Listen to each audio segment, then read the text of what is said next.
இனிய வணக்கம். நாம் இப்பொழுது நெஞ்சை அள்ளும் சிலப்பதிகாரம் என்ற பொருண்மையில் இப்பொழுது சிலம்பு பற்றிய சில செய்திகளை சொல்ல இருக்கின்றோம். சிலப்பதிகாரம் 3 காண்டங்களை உடையது. 3 வேந்தர்கள், சேர சோழ பாண்டியர்கள் 3 வேந்தர்களுக்குரியது. இயல், இசை, நாடகம் என்று சொல்லக்கூடிய 3 தமிழையும் அடிப்படையாக கொண்டு நெஞ்சை அள்ளும் சிலப்பதிகாரத்தை குணவாயிற் கோட்டத்து அரசு துறந்திருந்த குடக்கோச்சேரல் இளங்கோவடிகள் இயற்றினார்.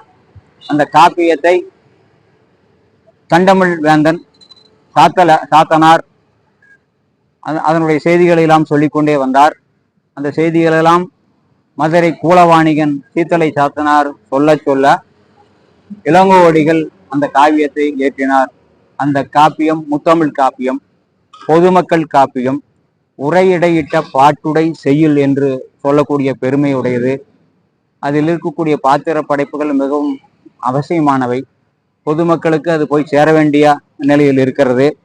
கடவுள் வாழ்த்தாக இளங்கோவடிகள் திங்கள் என்று சொல்லக்கூடிய சந்திரனையும், மாமலை என்று சொல்லக்கூடிய மலை வளத்தையும், ஞாயிறு என்று சொல்லக்கூடிய கதிரவனையும், பூம்புகார் என்று சொல்லக்கூடிய துறைமுக பட்டினத்தையும் கடவுள் வாழ்த்தாக கொண்டு இந்த காப்பியத்தை தொடங்கியிருக்கிறார். திங்களை போற்றுதும் கொங்கு அலர் தார் சென்னி குளிர் வெண் குடை போன்று இவ்வங்கன் உலகளித்தலார். இந்த வெண்ணிலாவை போற்றுவோம், இந்த வெண்ணிலாவை போற்றுவோம். ஏனென்றால் இந்த வெண்ணிலா சோழ மன்னனுடைய வெண்கொற்ற குடையின் கீழ் இருக்கக்கூடிய அருளாட்சி போல இந்த உலகத்துக்கு வெளிச்சமாகி ஒளியை தருகிறது. ஆகையால் வெண்ணிலாவை போற்றுவோம் என்று சொன்னவர். கதிரவனையும் போற்றுவோம், மாமலையை போற்றுவோம், பூம்புகார் போற்றுவோம் என்று சொல்லக்கூடிய இயற்கையையும் தன்னுடைய நாட்டினுடைய தலைநகரத்தையும் பொருளாக கொண்டு பாடியிருக்கிறார். இந்த சிலப்பதிகாரம் இரட்டை காப்பியங்களில் முதன்மையானது. நம்முடைய தமிழிலே 50 காப்பியங்கள் உண்டு. அதில் சிலப்பதிகாரம் நல்ல காப்பியம், எல்லோருக்கும் எளிதாக சொல்லக்கூடிய காப்பியம். இந்த காப்பியம் நீண்ட காலமாக மக்களிடையே கோவலன் கதை என்ற பெயரால் பொதுமக்கள் எல்லாம் அறியக்கூடிய வகையில் இருந்தது. அதற்கு பிறகு நம்முடைய இளங்கோடிகளுடைய முயற்சியால் சிலப்பதிகாரம் மிக சிறப்பாக தொகுக்கப்பட்டது. இன்றைக்கு சிலப்பதிகாரத்தை அறியாதவர்கள் யாரும் இல்லை என்று சொல்லி இந்த சிலப்பதிகாரத்தை நாம் தொடர்ந்து பேசுவோம். இந்த சிலப்பதிகாரத்திலே வரக்கூடிய முக்கியமான பாத்திரங்கள் கோவலன், கண்ணகி, மாதவி, மணிமேகலை, காவுந்தியடிகள் என்று சொல்லி பல பாத்திரங்கள் வருகிறது. அந்த பாத்திரங்களை ஒவ்வொன்றாக நாம் இந்த கூட்டத்தில் ஆராய இருக்கின்றோம். அதற்கு முன்னதாக இதில் 30 காதைகள், 3 காண்டங்கள், புகார் காண்டம், மதுரை காண்டம், மதுரை காண்டம், வஞ்சி காண்டம் என்று சொல்லி 3 காண்டங்கள், மொத்தம் 30 பிரிவுகள், காதைகள் இருக்கின்றன. அதுல கோவலனுக்கும் மாதவிக்கும் பிரிவு வந்து சேர்ந்த ஒரு காதை, அது கடலாடு காதை.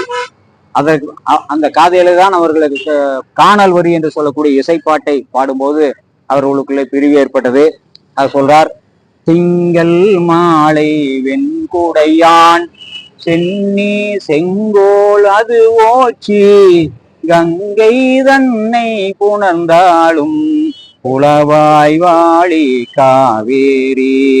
திங்கள் மாலை வெண்குடையான் சென்னி செங்கோல் அது ஓச்சி கங்கை தன்னை புணர்ந்தாலும் புலவாய் வாழி காவேரி.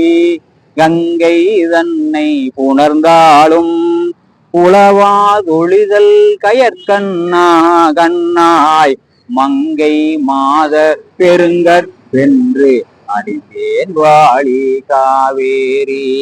மண்ணும் மாலை வெண்குடையான் பழையா செங்கோல் அது ஓச்சி கங்கை தன்னை புணர்ந்தாலும் புலவாய் வாழி காவேரி. காவிரியையும் கங்கையையும் ஒன்றாக நீண்ட காலத்துக்கு முன்னாலேயே இணைத்தவர் இளங்கோவடிகள். கங்கை நதிப்புறத்து கோதுமை பண்டம், காவிரி வெற்றிலைக்கு மாறு கொள்ளுவோம் என்று பாரதியார் ஒரு பண்டமாற்று முறையை 19ஆம் நூற்றாண்டுலயே ஏற்படுத்தினார். கங்கையில் இருக்கக்கூடிய பொருள்களை எல்லாம் நம்ம கொண்டு வந்து காவிரிகள் கொடுத்துட்டு காவிரியில் இருக்கக்கூடிய வெற்றிலையை வாங்கி கொண்டு போவோம் என்று சொல்லி ஒரு பண்டமாற்று முறையை எழுதினார். ஆனா அவருக்கு நீண்ட காலத்துக்கு முன்னையே கங்கையையும் காவிரியையும் ஒன்றாக சேர்க்கக்கூடிய பெருமை நம்முடைய இளங்கோவடிகளுக்கு உண்டு. அதுல கங்கை வடநாட்டிலே இருக்கிறது. அந்த கங்கை வரைக்கும் நம்முடைய சோழ அரசர்கள் படையெடுத்து கொண்டார்கள். ராஜராஜ சோழன், அவனுடைய மகன் முதலாம் ராஜேந்திர சோழன் எல்லாம் கங்கை வரை படையெடுத்து கொண்டு வெற்றி பெற்று வந்தார்கள். அந்த இமயமலையிலே நம்ம இவருடைய கொடியை எல்லாம் பொறித்து கொண்டு வந்தார்கள். அதனாலதான் கங்கை தன்னை புணர்ந்தாலும், கங்கையை சேர்ந்தாலும் கூட அது அங்கே நடந்ததெல்லாம் திரும்பி வரக்கூடிய வழியில காவிரியையும் வந்து பார்ப்பதை போல கோவலன் கொஞ்ச நாள் கண்ணகியோடு இருந்தவன், பிறகு மாதையோடு வருகிறான். அப்படி இருந்த காலம் ஏறத்தாழ 12 ஆண்டுகள்.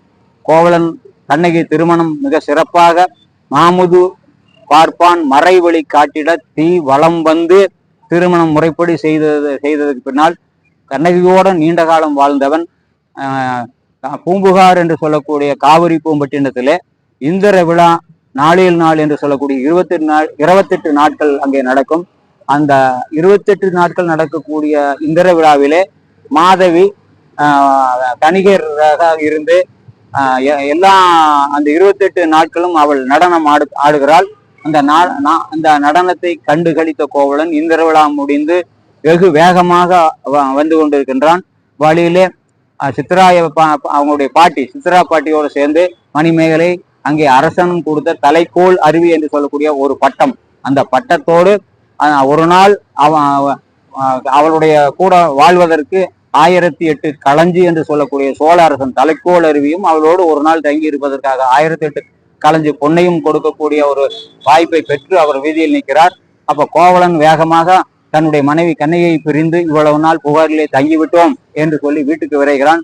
விரைகின்ற நேரத்துல இவர்கள் பேசிக் கொண்டிருப்பதை பார்த்து இந்த மாலை வாங்குவதற்கு உரியவர்கள் இல்லையா, ஒரு தகுதி உடையவர்கள் இல்லையா என்று சொல்லும்போது கோவலன் தான் பார்த்த முகமாக இருக்கிறதே என்று மாதையை பார்த்து என்ன செய்தி என்று சொன்னால், இந்த பாட்டி வச்சிருக்கக்கூடிய மாலை 1008 களஞ்சி பொன் உடையது, இது அரசனால் ஆணையாக வெளியிடப்பட்டது, இது யாரும் வாங்க மாட்டேன் என்கிறார்கள் என்று சொல்ல உடனே கோவலன் அதற்குரிய பணத்தை கொடுத்தான்.